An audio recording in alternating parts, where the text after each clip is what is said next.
বাংলাদেশের অন্তর্বর্তীকালীন সরকারকে নিয়ে বিভিন্ন মহলে বিভিন্ন জায়গায় আলোচনা সমালোচনা চলছে। অনেক প্রিয় সাংবাদিক ভাইয়েরা, অনেক প্রিয় অনলাইন অ্যাক্টিভিস্টরা বিভিন্ন ধরনের আলোচনা এবং সমালোচনা করছেন। স্বভাবতই এই অত্যন্ত অন্যায় হচ্ছে বাংলাদেশ সরকার এই নিয়ে বিশেষ কিছু করছে বলে মনে হচ্ছে না। প্রথম, দ্বিতীয় হচ্ছে এই যে ইউনূস, ইনি নোবেল শান্তি পুরস্কারের জন্য একটা নোবেল শান্তি নতুন পরিবেশে নতুন বাংলাদেশে মজলুম জনপদ সাতক্ষীরায় জামাত ইসলামী আর এক ইতিহাস সৃষ্টি করলো। গণজোয়ার, এটা কোনো সমাবেশ কিংবা মহাসমাবেশ নয়, জামাতের একটা প্রোগ্রাম। এটাকে ইন্টারনাল মনে হয় না যে আপনি যে এই সরকারকে অবৈধ বলছেন সেটা তো আসলে একটা সাংবিধানিক কাঠামো মাথায় রেখে অবৈধ বলছেন, তাই না? আপনি যে সংবিধানে অন্তর্বর্তী উপদেষ্টা সরকার নামক কিছু নাই, আপনার সংবিধানে তো নাই, তাহলে আপনার বৈধতার এবার কি তাহলে হঠাৎ করে ক্ষমতা ছেড়ে দিবেন অন্তর্বর্তী সরকারের প্রধান উপদেষ্টা ডক্টর মোহাম্মদ ইউনূস? আসসালামু আলাইকুম। আওয়ামী লীগ সরকার শেখ হাসিনা পালিয়ে যাওয়ার পর বর্তমানে ক্ষমতা আছেন অন্তর্বর্তী সরকারের প্রধান উপদেষ্টা নোবেলজয়ী ডক্টর মোহাম্মদ ইউনূস। আর এই ডক্টর মোহাম্মদ ইউনূস ক্ষমতা থাকাকালীন আজকে সারা বাংলাদেশে যেসব চাঞ্চল্যকর ঘটনা ঘটেছে তার থেকে আমি আপনাদের এমন কয়েকটি বাছাই করা ভিডিও ফুটেজ দেখাবো যা দেখলে আপনারা সত্যি রীতিমতো অবাক হয়ে যাবেন। তাই বলছি সম্পূর্ণ ভিডিও ফুটেজ জুড়ে আমার সাথে থাকবেন, তাহলে সবকিছু বুঝতে পারবেন ইনশাল্লাহ। চলুন আজকে সেই কাঙ্ক্ষিত ভিডিও ফুটেজগুলো আমরা ধারাবাহিকভাবে পর্যায়ক্রমে কয়েকটি ভিডিও ফুটেজ প্রমাণ সহকারে দেখে আসি।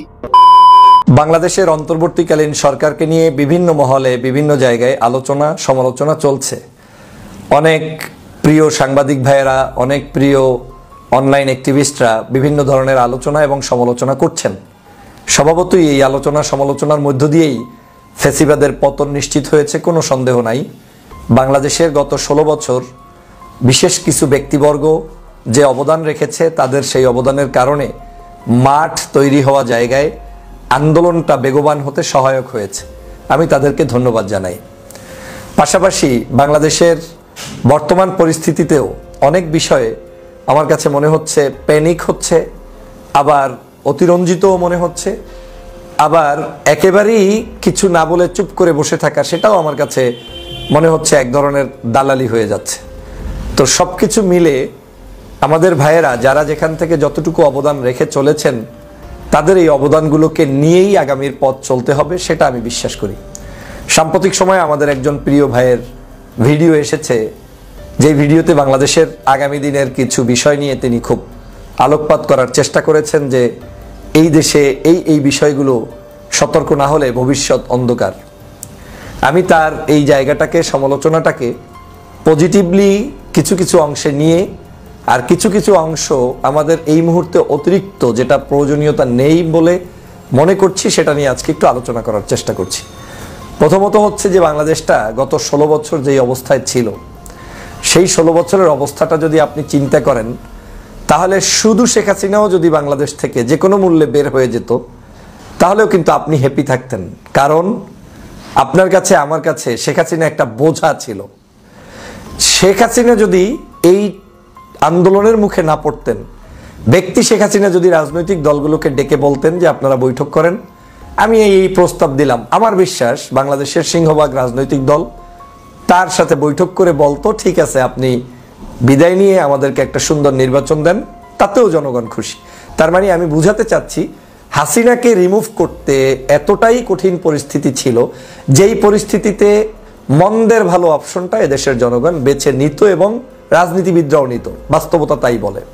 কিন্তু আল্লাহর পক্ষ থেকে এমন একটি বিশেষ রহমত আমরা পেয়েছি, যেই রহমতের কারণে আমরা হঠাৎ করে আবাবিল পাখির সাহায্যে, মানে ছাত্রছাত্রীরা আবাবিল পাখি হয়ে এসে আমাদের পাশে দাঁড়িয়ে বাংলাদেশকে উদ্ধার করে দিয়েছেন। আমি সেজন্য সকল শহীদদের আত্মার মাগফিরাত কামনা করি, শহীদি তামান্না কামনা করি, এবং যারা বীর, শ্রেষ্ঠ বীর উত্তম হিসাবে বেঁচে আছেন, আমাদের সেই পঙ্গু হওয়া ছাত্রছাত্রী ভাই বোন দেশবাসীর প্রতি কৃতজ্ঞতা পোষণ করছি। আমাদের ভাইদের অনেক এক্সপেকটেশন বেড়ে গিয়েছে বাংলাদেশে, এই দেশটাকে এভাবে করতে হবে, সেভাবে করতে হবে, এখানে এ থাকবে, সেখানে এ থাকবে, এখানে এই লোক থাকতে পারবে না, এখানে সেই লোক থাকতে পারবে না। আমার কাছে মনে হচ্ছে বাংলাদেশটাকে যদি গঠন করতে হয়, একটা লম্বা সময়ের প্রয়োজনীয়তা আছে। হঠাৎ করে আমরা যদি সব গরম পানি মুখে খাই, তখন যেমন মুখ পুড়ে যায়, অতিরিক্ত ঠান্ডা খেলেও তখন আবার মুখ ঠান্ডা হয়ে আপনার এমনও হতে পারে অবশ হয়ে যেতে পারে। তো মাঝখানে চলনীতিটা বাংলাদেশের গ্রাউন্ডে অনেক সময় কল্যাণকর, অনেক সময় অকল্যাণকরও হতে পারে। আজকের আমার এই বক্তব্যের উদ্দেশ্য এই নয় যে আমরা বিপ্লব কতটুকু সাধিত করতে পেরেছি পারি নাই সে নিয়ে ক্ষোভের জায়গা কিংবা সে নিয়ে উচ্ছ্বাসের জায়গা। উচ্ছ্বাস এতটুকুই, শেখ হাসিনা বিদায় নিয়েছে, ক্ষোভের জায়গা আক্ষেপের জায়গার অভাব নাই। তবে আমার মনে হচ্ছে যে বাংলাদেশের যে গ্রাউন্ডটা শেখ হাসিনা তৈরি করে দিয়ে গিয়েছেন, এই গ্রাউন্ড থেকে জনতাকে মুক্তির জন্য একেবারেই শর্ট টাইমে কেউ পারবে না। এবং সেটা করতে গেলে বাংলাদেশের যে কালচারালি মানুষের যে বিভিন্ন ধরনের মত পথ চিন্তাধারা, এবং আমাদের তো অনেক অধৈর্য জাতি হিসেবে আমরা প্রসিদ্ধ, এতে কোনো সন্দেহ নাই। আমরা যেমন বীরের জাতি, তেমন আমরা অনেক সময় অধৈর্য হয়ে যাই, অসহ্য হয়ে যাই, অল্পতেই অস্থির হয়ে পড়ি। দ্রব্যমূল্যের একটু দাম বাড়লে কিংবা কমলে যেমন খুশি হই, বাড়লে কিন্তু কষ্টও পাই, স্বাভাবিক ব্যাপার, এটা আমাদের স্বভাবজাত একটা চরিত্র। পৃথিবীর বিভিন্ন দেশে যেখানে যুদ্ধ হয় সেই দেশগুলোতে কিন্তু মানুষ না খেয়ে থাকে, স্কুলিং পায় না, পড়াশোনা করতে সুযোগ পায় না, চাকরি বাকরি নাই, তারা জীবনটাকে এভাবেই গড়ে নিয়েছে। আমরা কিন্তু যুদ্ধ করেছি ঠিকই, ৭১-এ করেছি, আমাদের স্বাধীনতা বাক স্বাধীনতার জন্য করেছি, ভোটাধিকারের জন্য করেছি, ভাষা আন্দোলনের জন্য ৫২-তে আন্দোলন করেছি, আমরা ৪৭-এ আন্দোলন করেছি, কত আন্দোলনের ইতিহাস আমাদের আছে। আমরা সর্বশেষে ২৪-এর আন্দোলন করলাম। কিন্তু আমাদের বাংলাদেশের গ্রাউন্ড যেই জায়গাটায়, সেই জায়গা থেকে আমার কাছে মনে হচ্ছে যে আমরা সবাইকে শত্রু বানানো এই মানসিকতা পরিহার করতে হবে। বাংলাদেশে আওয়ামী দোসরদেরকে চিহ্নিত করতে হবে। আওয়ামী লীগের সকল যারা লেসপেন্সার রয়েছে তাদের হাত থেকে দেশকে অবশ্যই মুক্ত করতে হবে, কিন্তু আমাদেরকে ধৈর্যের সাথেও এগিয়ে যেতে হবে। বাংলাদেশে আওয়ামী লীগের একটি সুন্দরতম পদ্ধতি হচ্ছে অনৈক্য তৈরি করে দাও, তাহলে আর বড় কোনো অস্ত্র লাগবে না।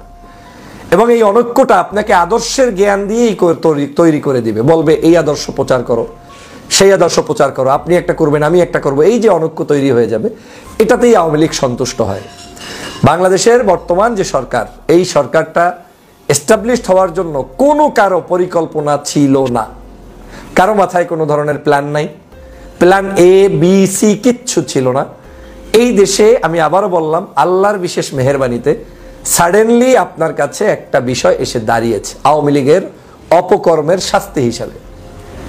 এটা নিয়ে যদি দীর্ঘ প্রায় ৩ মাস কোনো একটা সশস্ত্র গোষ্ঠী যুদ্ধ করত, যেমনটা বিভিন্ন দেশে হয়েছে, আফগানিস্তানেও একটা গ্রুপ এসেছে, তারা তাদের জায়গা থেকে 2 দিক থেকে মার্চ করে করে তার সিটিতে উপস্থিত হচ্ছে এবং জনগণ ধরেই নিচ্ছে তারা আসবে, তারা নিবে, তারা যেভাবে চালাবে, এটাই রাষ্ট্র।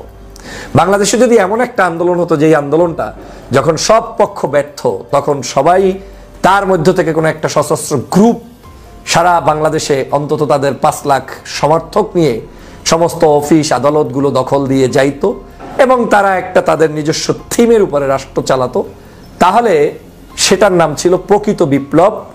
কিন্তু সেটা কিন্তু বাংলাদেশে হয়নি এবং সেই গ্রাউন্ড এখন পর্যন্ত বাংলাদেশে নেই। বাংলাদেশের গ্রাউন্ড যেটা হয়েছে, শেখ হাসিনার অতিরিক্ত যন্ত্রণার কারণে, অতিরিক্ত মানুষের উপরে জুলুমের কারণে জনগণ সামষ্টিকভাবে ঐক্যবদ্ধ হয়ে গিয়েছে। এখানে শুধুমাত্র হাসিনাকে রিমুভ করার জন্য সবাই উদ্গ্রীব ছিলেন। আমি বারবার বলেছি, আমাদের সম্মানিত গৌরবের সেনাবাহিনী যদি আমাদের পাশে সাহায্য না করতেন, হয়তো আমরা এই বিজয়টা পেতামই না। আমাদের রক্ত ঝরতো, কিন্তু এই রক্ত ঝরার শেষটা কোথায় ছিল? তারা আমাদেরকে সহযোগিতা করেছে। এদেশের আলেম ওলামা, গায়ক নায়ক, গায়িকা, শিল্পী, সাহিত্যিক, কৃষক, শ্রমিক, জনতা সবাই মিলে ঐক্যবদ্ধ হয়েছে। আর আমরা ছাত্রদেরকে স্পেস দিয়েছে এদেশের সাধারণ জনগণ, বলেছে তোমরা সামনে থাকো। এখানে তাদেরও বড়াই করার কিছু নাই, আর আমাদেরও তাদেরকে ছোট করার কিছু নাই। আমরা বুঝেছি আমরা পারিনি, তোমরা সামনে নেতৃত্ব দাও, তোমাদের পিছনে আমরা আছি। তাই বাংলাদেশের সবাই মিলে ঐক্যবদ্ধভাবে এটা করেছে। এখন যে পদ্ধতিতে রাষ্ট্র চলছে, সংস্কার, এটা নিয়ে আমাদের দাবি এবং প্রেশারের জায়গা থেকে যে যেভাবে পারছেন কথা বলার অবশ্যই রাইট রয়েছে। আমি সেই অধিকারকেও হরণ করতে চাই না, আমার বিশ্বাস সেটা অব্যাহত থাকবে কিংবা আপনারা বলবেন। তবে আমাদের এটাও ধারণায় নিতে হবে, আমাদের সবাই কিন্তু যেভাবে সবার চেহারাটা উপস্থাপন করা হচ্ছে হয়তো ওই রকম নাও হতে পারে। তাদের চিন্তা চেতনা, ওই চেয়ারে বসার কারণে আমার আবেগ এবং আমার উচ্ছ্বাস এবং আমার যে বিষয়টা, আমার চাহিদা, সেটা আমি আউটপুট সঠিক না পাওয়ার কারণে আমার কাছে অনেক ধারণাগত পরিবর্তন থাকতে পারে। আওয়ামী লীগ তার ষড়যন্ত্র অব্যাহত রাখছে। এই ষড়যন্ত্রের মোকাবেলায় আমাদেরকে জাতীয় ঐক্যমত গঠন করতে হবে সত্য, পাশাপাশি এই সরকারকে আমাদের সহযোগিতা করে এগিয়ে নিয়ে যেতে হবে। এই সরকারকে এগিয়ে নেওয়ার পাশাপাশি এই সরকারের যেই বিষয়গুলোতে আমাদের কষ্ট হচ্ছে সেটাকে সমর্থন জুগিয়ে যেতে হবে না, কিন্তু তাদের পাশে আমরা দাঁড়িয়ে তাদেরকে অ্যাডভাইস দিতে হবে। আমরা তাদেরকে সমর্থন সবকিছুতে দিব না, কিন্তু আমরা তাদেরকে পরিকল্পিতভাবে সুন্দর উপায়ে পরামর্শ দিতে থাকব। এবং আমাদেরকে মনে রাখতে হবে আমরা যেটা করতে পারিনি সেটা আমরা পারিনি। চোর গেলে যেমন বুদ্ধি আসে, এখন বাংলাদেশে আপনি বিপ্লব হয়নি তো সেটা আমি চোখের সামনে দেখছি। আমরা 5 তারিখ সকাল পর্যন্তও জানি না দেশটা স্বাধীন হবে কিনা। তো যেহেতু হয়নি, যেটা হওয়ার সেটাই এখন হয়েছে। 1/11-তে যেটা হওয়ার তখন সেটাই হয়েছে, 24-এ যেটা হওয়ার সেটা 24-এই হয়েছে। আমার মনে হচ্ছে আরেকটি বিপ্লব আসন্ন, সেটা হবে বাংলাদেশে।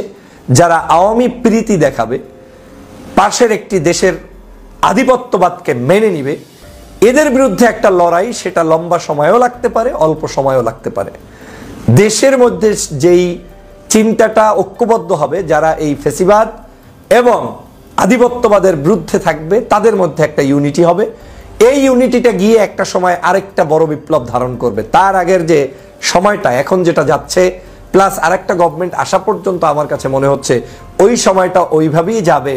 অনেক দুঃখ থাকবে, অনেক চাওয়া পাওয়ার বেদনা থাকবে, অনেক কিছুই মিলবে না, কিন্তু মেনে নিতে হবে। কিন্তু আরেকটা হবে, সেইটা পর্যন্ত আপনাকে অপেক্ষা করতে হবে। সেটা যখন হবে তখন হয়তো আপনার প্রকৃত যে বিপ্লবের স্বাদ সেটা আপনি পেতে পারেন, আবার নাও হতে পারে।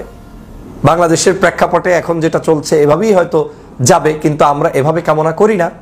আমরা কামনা করি ভালো কিছু, আমরা কামনা কিছু খারাপ কিছু। তবে এটা শিওর যে বাংলাদেশে আওয়ামী লীগ আসতে পারবে না। যতটা ভয়ের রাজত্ব অনেকের ভিতরে ঢুকে গিয়েছে, আমি মনে করি এটা আপনাদের অতিরঞ্জিত কিংবা সতর্কতার জন্য আপনি বলে থাকলে অবশ্যই সেটা অ্যাপ্রিশিয়েটেবল, কিন্তু এত প্যানিক নেওয়ার কিছু নেই। আওয়ামী লীগের আস্তানা নিশানা বাংলাদেশে হবে না, কেউ এটা করবে না, কেউকে সুযোগ দেওয়া হবে না ইনশাল্লাহ। সেটা প্রমাণ হয়েছে 0 পয়েন্টে, সেটা প্রমাণ হচ্ছে হাসিনার ফোনালাপের মাধ্যমে, সেটা প্রমাণ হয়েছে 15ই আগস্টে, সেটা প্রমাণ হচ্ছে প্রতিদিনের অ্যাক্টিভিটিসে। হ্যাঁ, তারা কিছু অন্যায় গোপনভাবে করতে পারে, তারা ষড়যন্ত্র অব্যাহত রাখতে পারে। এখন শুধু আমাদের কাজ দেশবাসীকে ঐক্যবদ্ধ করা এবং জুলাই বিপ্লবের সাথে নতুন পরিবেশে, নতুন বাংলাদেশে মজলুম জনপদ সাতক্ষীরায় জামাত ইসলামী আর এক ইতিহাস সৃষ্টি করলো। গণজোয়ার, এটা কোনো সমাবেশ কিংবা মহাসমাবেশ নয়, জামাতের একটা প্রোগ্রাম। এটাকে ইন্টারনাল তরবিয়তমূলক প্রোগ্রামও বলতে পারি, কর্মী সমাবেশ। একটা দলের কর্মী সমাবেশ এত বড় হতে পারে, একটা জেলা, বিভাগীয় নয়, সাতক্ষীরা একটা জেলা। আমি চ্যালেঞ্জ দিয়ে বলতে পারি, সাতক্ষীরায় জামাত ইসলামী আজকে আমির জামাতের উপস্থিতিতে সমাবেশ করেছে। বাংলাদেশের কোন দল এত বড় সমাবেশ এই সাতক্ষীরায় করে দেখাতে পারবে না, একমাত্র জামাত ইসলামীর পক্ষে সম্ভব হয়েছে। হ্যাঁ, বিএনপি জামাতের চাইতে অনেক বড় দল, ঢাকায় তারা জামাতের চাইতে বড় সমাবেশ করতে পারবে, কিন্তু সাতক্ষীরায় এত বড় সমাবেশ কেউ করতে পারবে না। সাতক্ষীরা মানে আমাদের কাছে একটা আবেগের জায়গা। এই সাতক্ষীরা যে কত নির্যাতন হয়েছে, জুলুম হয়েছে, এই সাতক্ষীরার মানুষ সবচাইতে যারা জুলুমের শিকার হয়েছে তাদের মধ্যে প্রথম সারিতে। কত মানুষকে হত্যা করা হয়েছে, ঘরে থাকতে দেওয়া হয়নি, গরু ঘরে থাকতে হয়েছে, এই এলাকায় আসতে পারেনি। অনেক মাদ্রাসা শিক্ষক, স্কুল শিক্ষক, কলেজ শিক্ষকের চাকরি চলে গিয়েছে, অনেক তরুণকে হত্যা করেছে, গাড়ি চাপা দিয়ে হত্যা করেছে হাসিনা বাহিনী। এই সাতক্ষীরার সাথে জামাত ইসলামের ইতিহাস ওতপ্রোতভাবে জড়িত। অধ্যাপক গোলাম আজম রহমাতুল্লাহ আলাই স্বাধীন বাংলাদেশের সর্বপ্রথম প্রকাশ্য সমাবেশ করেছিল এই মজলুম জনপদ সাতক্ষীরায়। এই সাতক্ষীরার মাটি ইসলামী আন্দোলনের ঘাঁটি। আজকে জামাত ইসলামী সমাবেশের মাধ্যমে সেটা আরেকবার প্রমাণিত হলো। দর্শক, নতুন পরিবেশে, মুক্ত পরিবেশে, স্বাধীনভাবে, কোনো ধরনের বাধা বিপত্তিহীন ভাবে জামাত ইসলামী সাতক্ষীরায় যে কর্মী সম্মেলন করলো, যেটা মহা সমাবেশের রূপ নিয়েছে, সেখানে আমিরে জামাত বাংলাদেশ জামাত ইসলামের আমির এই জাতির রাহবার ডাক্তার শফিকুর রহমান চূড়ান্তকারী কিছু ঘোষণা দিয়েছেন, যেই ঘোষণাটা জরুরি ছিল। যদিও তার ঘোষণা নিয়ে কেউ কেউ ষড়যন্ত্র শুরু করেছে, অপব্যাখ্যা শুরু করেছে, যার জবাব আমরা আলাদাভাবে দিব। জামাত ইসলামী কারো উপর ইসলাম চাপিয়ে দেওয়ার পক্ষে নয়। নারীকে একটা নির্দিষ্ট পোশাক পরতে হবে, সেটা বাধ্য করার পক্ষে জামাত ইসলামী নয়, এবং ইসলামও কাউকে বাধ্য করে না, ইসলাম উৎসাহিত করে, দাওয়াত দেয়।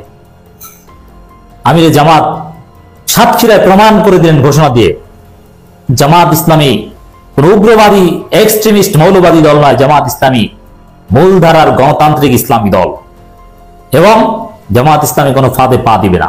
স্পষ্ট কথা। জামাত ইসলামীর আমিরকেও যদি ইসকন সন্ত্রাসীরা হত্যা করে, জামাত ইসলামী আইন নিজের হাতে তুলে নেবে না। এদেশে কোনো সাম্প্রদায়িক দাঙ্গা বাজানোর সুযোগ জামাত ইসলামী দিবে না। জামাত ধৈর্যের সাথে প্রজ্ঞাসারে পরিস্থিতি মোকাবেলা করবে, কিন্তু কোনো ফাঁদে পা দিবে না। আজকে এই ঘোষণা ভারতের ষড়যন্ত্রের মুখে এক ধরনের চপেটাঘাত হিসেবে আমরা দেখতে চাই। দর্শক, যেভাবে উস্কানি দিক, আমরা ফাঁদে পা দেব না। ডাক্তার শফিকুর রহমান স্পষ্ট ঘোষণা দিয়েছেন।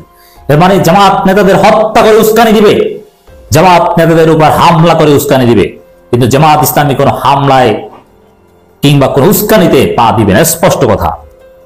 অলরেডি জামাত ইসলামী দেখিয়ে দিয়েছে তারা কতটা ধৈর্যশীল। তারা যে ধৈর্যের পরাকাষ্ঠা দেখিয়েছে, এটা দক্ষিণ এশিয়ায় বিরল। আমি আগেই বলেছি। জামাত ইসলামের আমির ডাক্তার শফিকুর রহমান বলেছেন, আমরা দুর্নীতি মুক্ত বাংলাদেশ করতে চাই, ইনসাফ কায়েম করতে চাই, যেখানে মানুষ চাইলে অধিকার পাবে না, চাইলে অধিকার পাবে, না চাইলে অধিকার পাবে। মানুষ চাইলে অধিকার পাবে, না চাইলে অধিকার পাবে। এর মানে অধিকার মানুষের ইনএভিটেবল রাইটস, অকাট্য। এটা কেউ কোনোভাবে হরণ করতে পারবে না, সে যে দলেরই হোক না কেন। শনিবার 30 নভেম্বর বিকেলে সাতক্ষীরা সরকারি উচ্চ বিদ্যালয় মাঠে জেলা জামাতের কর্মী সম্মেলনের প্রধান অতিথির বক্তব্যে তিনি সব কথা বলেন। খেয়াল রাখুন, দিস ইজ কর্মী সম্মেলন of district Jamaat Islami, not any grand assembly, but কর্মী সম্মেলন turned into grand assembly as if this is Dhaka. ঢাকায় মহাসমাবেশ করলে যেরকম লোক হয়, সেরকম লোক হয়েছে সাতক্ষীরা জেলা জামাত ইসলামীর কোন মহাসমাবেশ নয়, একটা কর্মী সম্মেলন। সাতক্ষীরা জামাত ইসলামী যে কতটা শক্তিশালী, আজকে জাতি তাকিয়ে দেখেছে। What is Jamaat Islam in Satkhira. Shafiqur Rahman বলেন, শিক্ষা পেয়ে সবাই যেন মানুষ হয়, শিক্ষা নিয়ে যেন কেউ ডাকাত না হয়, এমন একটা শিক্ষা ব্যবস্থা আমরা গড়ে তুলতে চাই। মূল্যবোধ ভিত্তিক শিক্ষা ব্যবস্থাই এর সমাধান। জামাতের আমির বলেন, মা বোনেরা ঘরেও সুরক্ষিত থাকবে, কর্মস্থলে সুরক্ষিত থাকবে, তাদের দিকে কেউ চোখ তুলে তাকাতে পারবে না। আমাদের বিরুদ্ধে অপপ্রচার চালানো হয় যে আমরা ক্ষমতা আসলে নারীদের ঘর থেকে বের হতে দেওয়া হবে না, কিন্তু কথা দিচ্ছি এমন হবে না। এই বক্তব্যটা নিয়েই এক শ্রেণীর ধর্মীয় গোষ্ঠী অপপ্রচার শুরু করেছেন। জবাব আমরা দিব, অপেক্ষা করেন। তিনি বলেন, মহানবী সাল্লাল্লাহু আলাইহি ওয়াসাল্লাম সর্বোচ্চ ঝুঁকিপূর্ণ কাজেও নারীদের যুক্ত করেছেন, যুদ্ধক্ষেত্রেও নারীদের যুক্ত করেছেন। তাই আমরা তাদের আটকে রাখার কে? তারা সামর্থ্য অনুযায়ী দেশের জন্য আত্মনিয়োগ করবে, তাদের পোশাক নিয়ে আমরা বাধ্য করব না, তার ইচ্ছে মতো পোশাক পরতে পারবে। এটা নিয়ে সমালোচনার কিছু নেই। এই ঘোষণাটাকে আমি আরো তাৎপর্যপূর্ণ বলতে চাই। এ ধরনের ঘোষণা সকাল সন্ধ্যা ইসলামী দলগুলোর পক্ষ থেকে দেওয়া উচিত। কেন দেওয়া উচিত আমি আলাদা আলোচনা এটা বলবো, শোনার অনুরোধ করছি। আমরা এমন একটা দেশ চাই যেখানে মসজিদ, মন্দির, মঠ, গির্জা কোনো কিছুতেই পাহারা দেওয়া লাগবে না। উল্লেখ করে শফিকুর রহমান বলেন, আমাদের দেশে সাম্প্রদায়িক সম্প্রীতির চমৎকার বাগান, এই বাগানের মধ্যে হুতুম পেঁচা ঢুকে পড়ে, এদের সম্পর্কে সতর্ক থাকতে হবে। এই জন্য আমরা বলি জামাত ইসলামীকে আওয়ামী লীগ নিষিদ্ধের পক্ষে থাকতে হবে, কারণ আওয়ামী লীগ কোনো গণতান্ত্রিক দল নয়, তারা হুতুম পেঁচা। একজন পরিচ্ছন্নতা কর্মীও ভিআইপি উল্লেখ করে তিনি বলেন, তারা 3 দিন পরিষ্কার না করলে আমরা ঘর থেকে বের হতে পারবো না, তাই তাদেরও মর্যাদা দিতে হবে। সেই সম্প্রীতির বাংলাদেশ আমরা করতে চাই। আমরা জাতীয় স্বার্থ, দল ও ধর্মের ঊর্ধ্বে থেকে কাজ করতে চাই। এই দেশকে পৃথিবীর শ্রেষ্ঠ দেশ বানাতে চাই। কিন্তু আকাশে কালো শকুন ঘুরছে, সেই শকুন মাঝে মাঝে ফুস করছে। তাই সতর্ক থাকতে হবে, যে যেভাবে উস্কানি দিক আমরা ফাঁদে পা দিব না। জামাতের কাউকে হত্যা করলো জামাত পাল্টা হত্যা করবে না, এটাই অবস্থান, এটাই ঘোষণা। তিনি বলেন, কোরআন, দিন, মজলুমের কথা বলতে গিয়ে সারা দেশে যত মানুষ প্রাণ দেননি, তার চেয়ে বেশি প্রাণ দিয়েছে সাতক্ষীরা মানুষ। তাই জামাতের কাছে সাতক্ষীরা অবস্থান অনন্য উচ্চতায়, রাইট। তবে সাতক্ষীরায় জামাত ইসলামের উপর যে জুলুম হয়েছে, সেই জুলুমের হিসাব নিকাশ নেওয়া হবে আইনি প্রক্রিয়ায়। স্পষ্ট এবং কঠিন ঘোষণা আমিরে জামাত দেয়া উচিত ছিল, কিন্তু অত স্পষ্ট ভাবে দেননি। এটা সমালোচনা করলাম। জামাতের আমির বলেন, আমাদের দেশে অফুরন্ত সম্পদ, কিন্তু তা কাজে আসছে না। যারাই টাকার দায়িত্বে থাকে তারাই পকেট ভরে। বিগত সরকার সাতক্ষীরা মানুষের উপর জুলুম করেছে, খুন করেছে, গুম করেছে, জনগণের অধিকার দেয়নি। তারা 57 জন সেনা কর্মকর্তায় খুন করেছে, জামাতের 2 জন আমির সহ অসংখ্য নেতাকর্মীকে হত্যা করেছে। 1 জুলাই থেকে 5 আগস্ট পর্যন্ত সারা দেশকে খুনের বন্যায় ভাসিয়ে দেওয়া হয়েছে। শত শত জুলুম অত্যাচারের পর আমরা পালিয়ে যাইনি। দেশকে যারা ভালোবাসে তারা পালাতে পারে না। আওয়ামী লীগের লোকজন পালিয়েছে, আর আমিরে জামাত কিন্তু সেই আগস্ট জুলাইয়ের উত্তাল মুহূর্তে বিদেশে ছিলেন, কিন্তু ঝুঁকিপূর্ণ সময় জীবনের ঝুঁকি নিয়ে তিনি দেশে এসেছেন। সবাই পালায়, আর আমির জামাত বিদেশ থেকে দেশে এসেছেন। তিনি সৌদি আরব গিয়েছিলেন, তুরস্ক গিয়েছিলেন, আমেরিকা যাওয়ার কথা ছিল, কিন্তু তিনি দেশে চলে এসেছেন। আমরা এই দেশকে করতে চাই, এদেশের 1 ইঞ্চিও মাটিও আমরা ছাড়বো না। সম্মেলনে জেলা জামাতের আমির শহীদ ইসলাম মুকুলের সভাপতিত্বে বিশেষ অতিথির বক্তব্য দেন কেন্দ্রীয় কর্মপরিষদের সদস্য অধ্যক্ষ মোহাম্মদ ইজ্জাতুল্লাহ, কেন্দ্রীয় সাংগঠনিক সম্পাদক মহাদ্দিস আব্দুল খালেক, কেন্দ্রীয় কর্মপরিষদ সদস্য মাওলানা আবুল কালাম আজাদ, কেন্দ্রীয় মজলিসের সদস্য মহাদ্দিস রবিউল বাশার, জেলা কর্মপরিষদ সদস্য সাবেক এমপি কাজী নজরুল ইসলাম ইত্যাদি ইত্যাদি। চমৎকার পরিবেশ। তো সম্মানিত দর্শক শ্রোতা, আশা করছি আপনারা এই সম্পূর্ণ ভিডিও ফুটেজটা মনোযোগ সহকারে দেখেছেন। অন্তর্বর্তী সরকারের প্রধান উপদেষ্টা ডক্টর মোহাম্মদ ইউনূস ক্ষমতা থাকাকালীন আজকে সারা বাংলাদেশে যে চাঞ্চল্য ঘটনা, তার মধ্যে থেকে আমি আপনাদেরকে যে কয়েকটি বাছাই করা ভিডিও ফুটেজ দেখে দিই, তাও বুঝতে পেরেছেন। এই বিষয়ে আপনাদের গুরুত্বপূর্ণ মতামত অবশ্যই কমেন্ট করবেন। চলুন আমরা এই বিষয়ে আরো কয়েকটি ভিডিও ফুটেজ প্রমাণ সহকারে দেখে আসি। মনে হয় না যে আপনি যে এই সরকারকে অবৈধ বলছেন সেটা তো আসলে একটা সাংবিধানিক কাঠামো মাথায় রেখে অবৈধ বলছেন, তাই না? আপনি যে সংবিধানে অন্তর্বর্তী উপদেষ্টা সরকার নামক কিছু নাই, আপনার সংবিধানে তো নাই, তাহলে আপনার বৈধতার ভিত্তি কি? 106 সুপ্রিম কোর্ট আমাকে বলছে না, সুপ্রিম কোর্ট মতামত দিতে পারে, এই দ্বারা এটাকে বৈধ করতে পারে না। কারণ সংবিধানের মধ্যে এরকম কিছু নাই যাতে আপনি এরকম একটা সরকার আপনি গঠন করতে পারেন। সুপ্রিম কোর্টও তো অলরেডি গণঅভ্যুত্থানের পরে অবৈধ হয়ে যায়, ফলে আপনি কিন্তু নিজেকে জোর করে বৈধতা প্রমাণ করলে হয় না। সুপ্রিম কোর্ট 106 অনুযায়ী মতামত দিতে পারে, এটা আমি লিখে, সে মতামত দিতে পারে, কিন্তু এটা বৈধতা তৈরি করে। আপনি একটা মতামত দিতে পারে, কি মতামত দিয়েছে, আপনি চুপুরের কাছে আপনি শপথ নেবেন, কিন্তু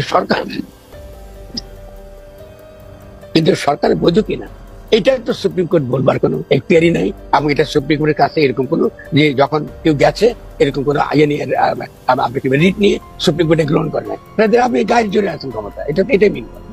কিন্তু কিন্তু কিন্তু ফরদ ভাই, যেরকম একটা মানে আপনাকে ধার করেই বলি যে এই গণঅভ্যুত্থানই তো ওনার জন্য রায়, এটা তো আর সুপ্রিম কোর্ট, সংবিধান আর কোনো কিছু চুপ্পু কোনো কিছু তো ওনার জন্য লাগে না। এটা উত্তর দেয় রায়, তার সুপ্রিম কোর্ট আপনি গণঅভ্যুত্থান রায় হলে তাকে জনগণের অভিপ্রায়ের প্রতিনিধি হিসেবে তার ক্ষমতা নেওয়া উচিত ছিল, এবং তার উচিত ছিল সংবিধানকে বাতিল করে দেন। আমি বারবার বলেছি, সংবিধানকে বাতিল করে দিয়ে তিনি এই যে আপনার অন্তর্বর্তী সরকার প্রধান হিসেবে তিনি ঘোষণা করবেন, এবং তার প্রধান দায়িত্ব হলো যে একটা গঠনতন্ত্র প্রণয়ন করা, গঠনতন্ত্র প্রণয়ন, এটাই হলো তার প্রধান দায়। ফলে এই দায়টা তিনি পালন করেন নাই, এই দায়িত্ব তিনি পালন না করে তিনি সংবিধানের অধীনে তিনি নিজেকে ঢুকিয়ে দিয়ে তিনি স্বভাবতই শেখ হাসিনার সংবিধানের অধীনে তিনি এসেছেন। এখন তিনি কি করে কমিশন করেন আর সংবিধান সংশোধন করেন? তিনি তো শপথ নিয়েছেন যে সংবিধান তিনি রক্ষা করবেন। যিনি শপথ নিয়েছেন সংবিধান রক্ষা করবেন, তিনি কি করে আবার এখন সংবিধান কি বলে বিভিন্ন রকম কমিশন করে সংবিধান সংস্কার করবেন? কিসের ভিত্তিতে? এটা তো কোনো বৈধ ভিত্তি না। ফলে আপনি তো এইভাবে তো চলে না। মানে ফরদ ভাই, সংস্কারই তো রক্ষা। আমরা যখন একটা বিল্ডিং এর সংস্কার করি তখন তো এটা রক্ষা করতেই সংস্কার করি। তো আপনি যখনই বিল্ডিং এ বানান না, কি নিয়ে সংস্কার করবেন? আপনার তো রাষ্ট্রটা গঠন করেন না, কি সংস্কার করবেন? এগুলো তো আজগবি কথা। আপনি তো আগে তো গঠন করতে হবে, আগে তো রাষ্ট্রটা বানাইতে হবে। আপনি 72 পারেন নাই, আর আপনি এবারও পারলেন এতটা বছর পরে। তাহলে যদি না পারেন, এটা তো ভয়ানক ব্যাপার, এটা সাংঘাতিক রকম একটা ক্ষতির মধ্যে পড়ে গেলাম আমরা আবারও 50 বছর পিছিয়ে পড়ে গেলাম। তাহলে এই গণঅভ্যুত্থানের মধ্যে দিয়ে তো আমরা রাষ্ট্র গঠন করার কাজটা আমাদের করা উচিত ছিল, এটাই আমি বলছি। আপনার কাছে আপনিও সেটা বারবার পরিষ্কার করেছেন, বলেছেন, লিখেছেন, ইন্টারভিউ দিয়েছেন যে সংবিধানটা এটার ক্ষেত্রে একটা বড় বাধা। আমাদের একটা অন্য প্রশ্ন ছিল ফরদ ভাই, ডক্টর ইউনূসকে যে সরকার প্রধান করা হলো, এটা কি সমন্বয়কের তাৎক্ষণিক সিদ্ধান্ত, নাকি এটা আপনি বা আপনাদের কাছে কোনো মতামত চাওয়া হয়েছে? কারণ আমরা জানি যে ডক্টর ইউনূসের নামটা যেখান থেকে এসেছিল, বা ছাত্র বলতে আমরা যাদেরকে বুঝি বৈষম্য বিরোধী ছাত্র আন্দোলনকারী, তারা শুধু আপনার বই পড়ে না, তাদের সাথে আপনার যোগাযোগ ছিল, তারা আপনার পরামর্শ নিয়েছে, মেনেছে, করেছে। সো এই নামটা কি আপনাদের কাছ থেকে এসছে, না ছাত্রদের তাৎক্ষণিক সিদ্ধান্ত আপনার কাছে? না, এটা আমাদের কাছ থেকে, আমার কাছ থেকে আসে নাই, এটা ছাত্রদের তাৎক্ষণিক সিদ্ধান্ত। এবং আমি এই সিদ্ধান্তকে আমি এটাকে বিরোধিতা করি। না করার একটা বড় কারণ ছিল আমার মনে, না বিরোধিতা করি, এর বড় কারণ ছিল আমার কাছে মনে হয়েছে যে তিনি থাকলে এটা আমাদের জন্য অনেক সুবিধাজনক হবে। কিন্তু তিনি, এবং বিশেষত আন্তর্জাতিক ক্ষেত্রে, কিন্তু তিনি আসার পরে তিনি যা করলেন তাতে সভাপতি আমরা অত্যন্ত হতাশ হয়েছে। এবং সম্প্রতি তার যে নিয়োগ সফর যেটা তিনি করেছেন, সেটা আমাদেরকে মারাত্মকভাবে হতাশ করেছে। ফলে এটা আমাদের সিদ্ধান্ত তো ভুল নিতেই পারি, ছাত্ররা একটা ভুল সিদ্ধান্ত নিয়েছে, কিন্তু এখন তো আপনি এর মধ্যে পড়ে গিয়েছে। এখন তো যতটা সম্ভব তাকে যদি আমরা বোঝাতে পারি, যতটা সম্ভব আমরা আগাতে পারি, এই চেষ্টা আমাদের করতে হবে। কিন্তু প্রথমত, এখন শুধু তাই নয়, তিনি যে বক্তৃতা দিয়েছেন জাতিসংঘে, সেখানে তিনি তার যে আদর্শ 3-0 এটাই তিনি প্রচার করছেন। তো এটা তো রাষ্ট্রের আদর্শ না, এটা তো বাংলাদেশে আমরা সেই সিদ্ধান্তগুলো নেই। আর দ্বিতীয়ত, তিনি জাতির সঙ্গে দেখা করেছেন বাইডেন, তিনি তো মার্কিন যুক্তরাষ্ট্রে, আপনি এখন আছেন ওখানে, তিনি অলরেডি জেনোসাইড আকারে বিখ্যাত। তার যে ভূমিকা, বিশেষ করে ইসরায়েলকে যেভাবে আপনার অস্ত্র শস্ত্র দিয়ে সহায়তা করে, তারপরে যে বিরাট যে গণহত্যা চলছে, এই জন্য এটা জেনোসাইড আকারে তিনি বিখ্যাত। এবং তিনি আসলে ইউজলেস, মানে তিনি কিছু মিন করেন, মানে আপনি ডিপ্লোমেসির দিক থেকে তিনি কিছুই মিন করেন না মার্কিন যুক্তরাষ্ট্রের সমর্থন। 2 নম্বরটা হলো ক্লিনটন, আমি বলি শেষ করতে দিন আমাকে, এবং ক্লিনটন ফাউন্ডেশন এটা প্রাইভেট ফাউন্ডেশন, এবং ক্লিনটন ফাউন্ডেশন আপনি নিজেও জানেন ক্লিনটন ফাউন্ডেশনের বিরুদ্ধে আপনার দুর্নীতি এবং কনফ্লিক্টস অফ ইন্টারেস্টের অভিযোগটা রয়েছে, এবং দীর্ঘকাল এই মধ্যপ্রাচ্যে বিভিন্ন যুদ্ধে তাকে ওয়ারমঙ্গার বলা হয় ক্লিনটন। ফলে এই ওয়ারমঙ্গার হিসেবে তিনি কিন্তু ভূমিকা পালন করেছেন, এবং তার যে ক্লিনটন ফাউন্ডেশনের যে ভূমিকা, সেটা মূলত তৃতীয় বিশ্বে ভূমিকাটা ইতিবাচক নয়।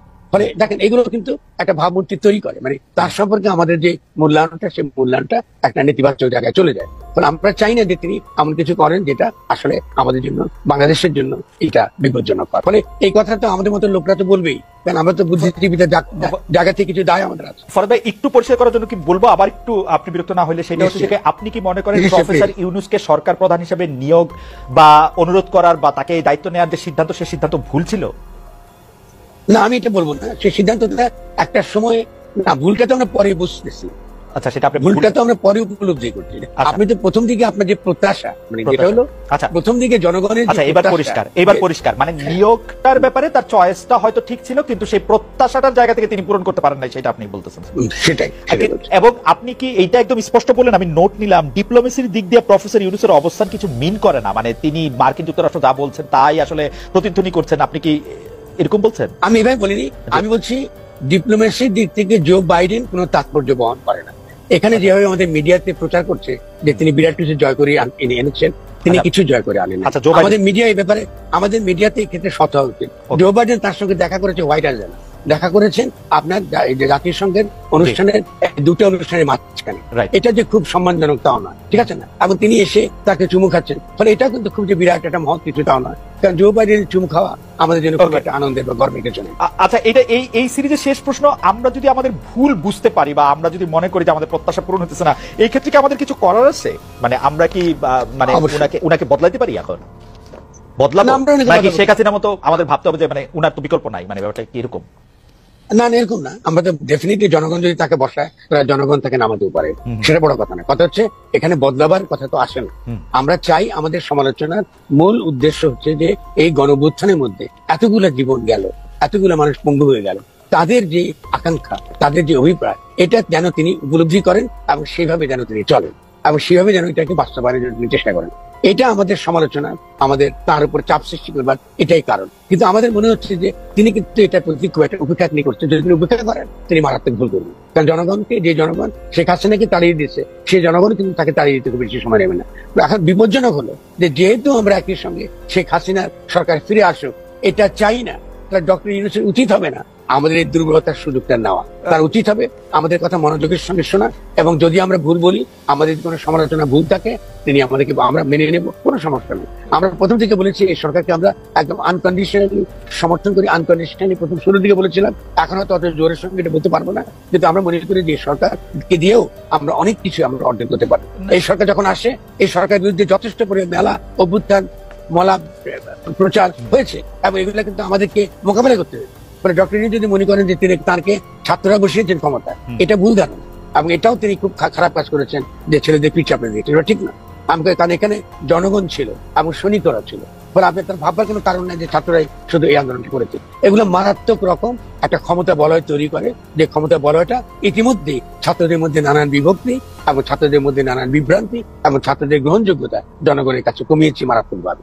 এটার জন্য আমি সিঙ্গুলারলি আমি মনে করি যে ডক্টর ইউনূস ছেলেদের দায়ী। কিন্তু ফরহাদ ভাই, আপনার কাছে কি মনে হয় না যে আপনি যেহেতু আপনার সমালোচনা যেহেতু ম্যাটার করে, যে আপনি খুবই খুবই সাংঘাতিক রকমের ক্রিটিক ডক্টর ইউনূসের প্রতি, মানে তার পররাষ্ট্রনীতি, বিশেষ করে তার ভারত নীতি, ভারতের ক্ষেত্রেও তাকে আপনার আসলে, বিশেষ করে যে ইলিশ কূটনীতির ক্ষেত্রেও আপনার কাছে মনে হচ্ছে যে তিনি আসলে মানে তার একটা নতজানু ভারত নীতি আপনার কথায় মানে এরকম মনে হয় যে উনি বা উনার যে উপদেষ্টা পরিষদ তারা অনেকটা নতজানু ভারত নীতিই নিচ্ছে। তো সেই ক্ষেত্রে ইলিশ কূটনীতিটার ক্ষেত্রে তো আমার কাছে মনে হয় যে প্রফেসর ইউনূস সরকার যে ইলিশটা পশ্চিমবঙ্গে পাঠানোর চিন্তা করেছেন বা সিদ্ধান্ত দিয়েছেন, সেটা তো আসলে মোদী সরকারের বিরুদ্ধে গিয়েই, মোদী সরকারের সাথে তো আসলে মমতা ব্যানার্জির মানে, এবং মমতা ব্যানার্জি যেহেতু এখন একটা মানে মানে খুব সুবিধাজনক অবস্থানে নাই, সেই জন্য তো আসলে সেটাও একটা কারণ হইতে পারে, অনেকে সেরকমও বলতেছেন। কিন্তু আপনারা কি একটু ডক্টর ইউনূসের না, প্রতি আমি- একটু আমি- অদয় কিনা, নির্দয় কিনা, সরি একটু।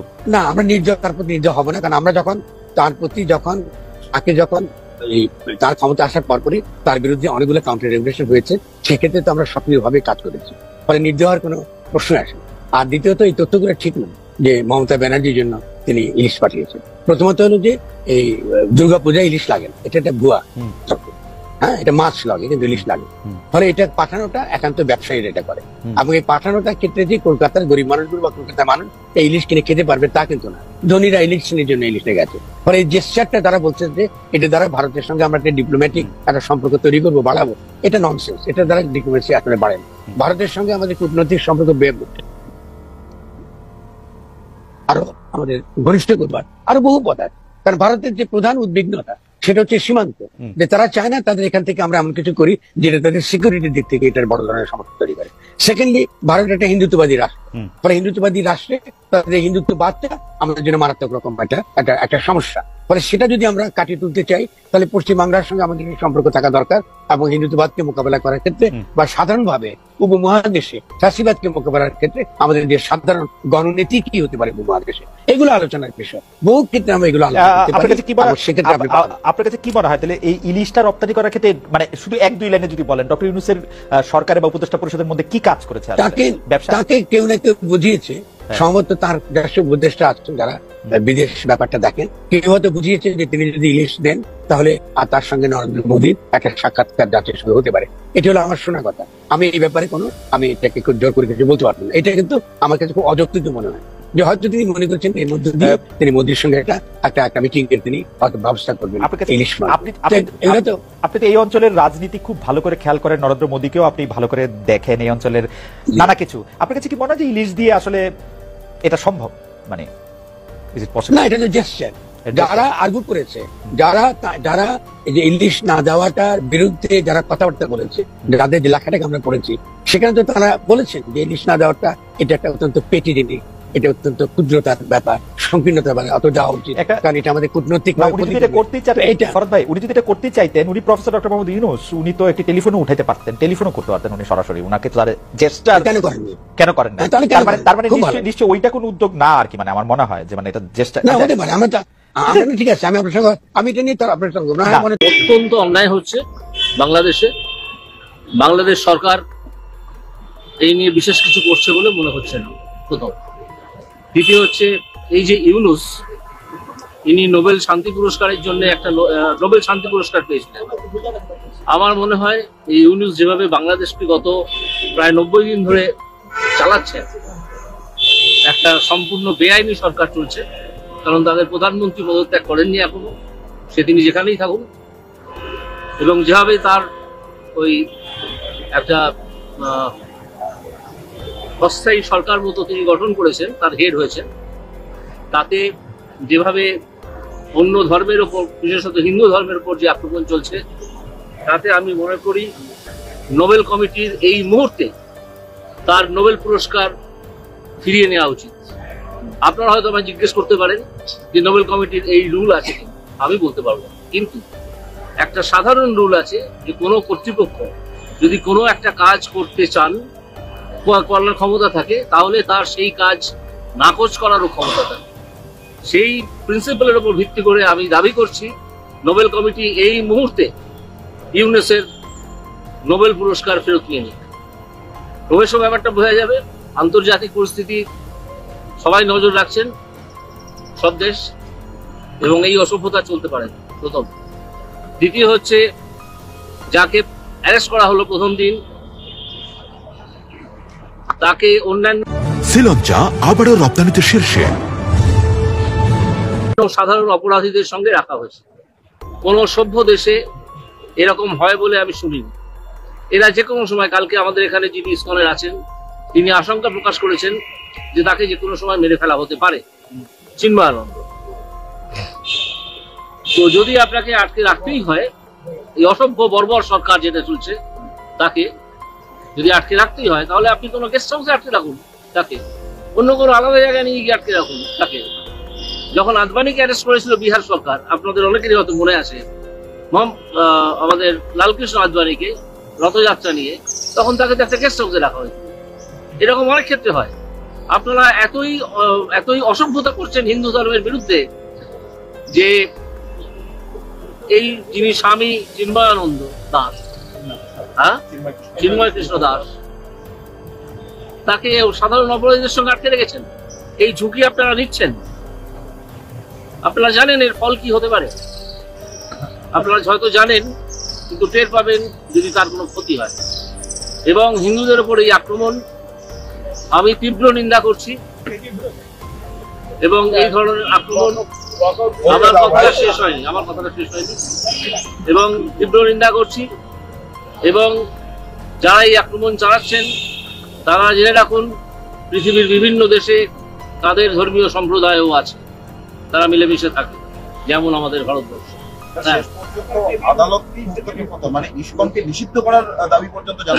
সেটা তো মানেনি আদালত, কিন্তু ইসকনে যদি তাকে আটকে রাখতেই হয় কোন একটা কারণে, তাহলে তাকে সরিয়ে অন্য কোনো গেস্ট হাউসে রাখুন, অন্য কোনো ঘরে রাখুন।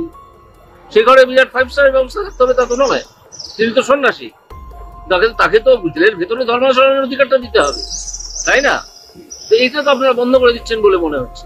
তাকে কি খাওয়াচ্ছেন দাওয়াচ্ছেন তাও আমরা জানি না, জোর করে গোমাংস খাওয়ানো হচ্ছে কিনা তাও আমরা জানি না, সেটা পরে হয়তো আমরা টের পাবো। এটা ঠিক হচ্ছে না একেবারেই। একটা অসভ্য গভর্নমেন্ট, যারা আদৌ গভর্নমেন্টই নয়, একটা গুন্ডামি চলছে, এবং সেনাবাহিনী এখনো কোনো প্রত্যক্ষ ভূমিকা নেয়নি। যদি অনেক আশঙ্কা করছেন যে একটা সেনা অভ্যুত্থান হয়ে যেতে পারে যে কোনো সময়, আমি জানি না, হবে কি হবে না, সে হোক বা নাই হোক, তাদের কাছ থেকে আমরা ইচ্ছে আর কি বেশি প্রত্যাশা করব। একজন স্টেটের হেড, যিনি নোবেল শান্তি পুরস্কার পেয়েছেন, তিনি এটাকে সামলাতে পারছেন না। যদি না পারেন তো ছেড়ে দিন, আর তার নোবেল পুরস্কারটা খারিজ করা হোক, কেড়ে নেওয়া হোক, তাদেরকে থামিয়ে দেওয়া হবে। তো সম্মানিত দর্শক শ্রোতা, আশা করছি আপনারা সম্পূর্ণ ভিডিও ফুটেজ জুড়ে আমার সাথে ছিলেন। অন্তর্বর্তী সরকারের প্রধান উপদেষ্টা ডক্টর মোহাম্মদ ইউনূস ক্ষমতা থাকাকালীন আজকে সারা বাংলাদেশে যেসব চাঞ্চল্য ঘটনা ঘটেছে তাও বুঝতে পেরেছেন। এই বিষয়ে আপনাদের একটি মূল্যবান মতামত অবশ্যই কমেন্ট করবেন। আজ এ পর্যন্তই, দেখা হচ্ছে অন্য একটি ভিডিওতে। সে ভালো থাকবেন, সুস্থ থাকবেন, আল্লাহ হাফেজ।